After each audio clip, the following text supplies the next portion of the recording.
धाराशिव जिल्हा परिषद आणि पंचायत समितींसाठी मतदान प्रक्रिया पार पडली।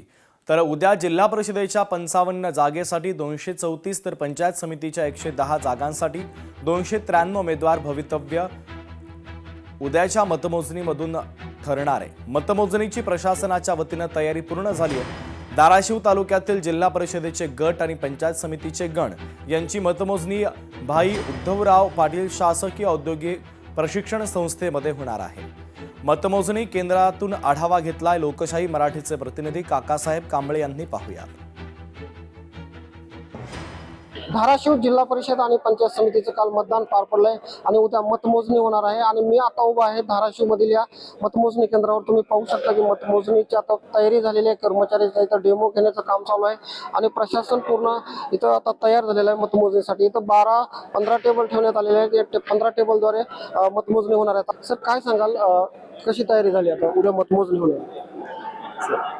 धाराशिव जिल्हा परिषद आणि नगर पंचायत समिती सार्वत्रिक निवडणूक 2026 अंतर्गत आपल्या इथे 12 गट आणि 24 गणाची मतमोजणी करण्याची उद्या प्रयोजलेली आहे। या अंतर्गत प्रथम आपण 10 वाजता टपाली मतमोजणी चालू करणार आहोत। टपालीमध्ये जे पूर्ण गट आहे ते गटाची मोजणी सायमल्टेनियसली चालू होणार आहे आणि त्याच गटातील जी गण आहे त्यांची मतमोजणी आपण टेबलवर करणार आहोत। आता आपण एका गणामध्ये जास्तीत जास्त 15 आपली केंद्र होती, त्यामुळे आपण 15 टेबलची अरेंजमेंट केलेली आहे।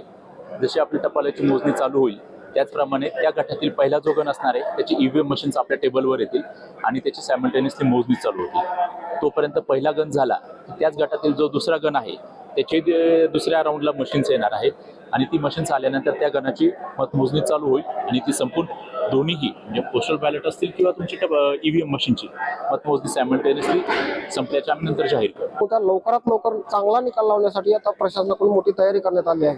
काकासाहेब कांबळे, लोकशाही मराठी, धाराशिव।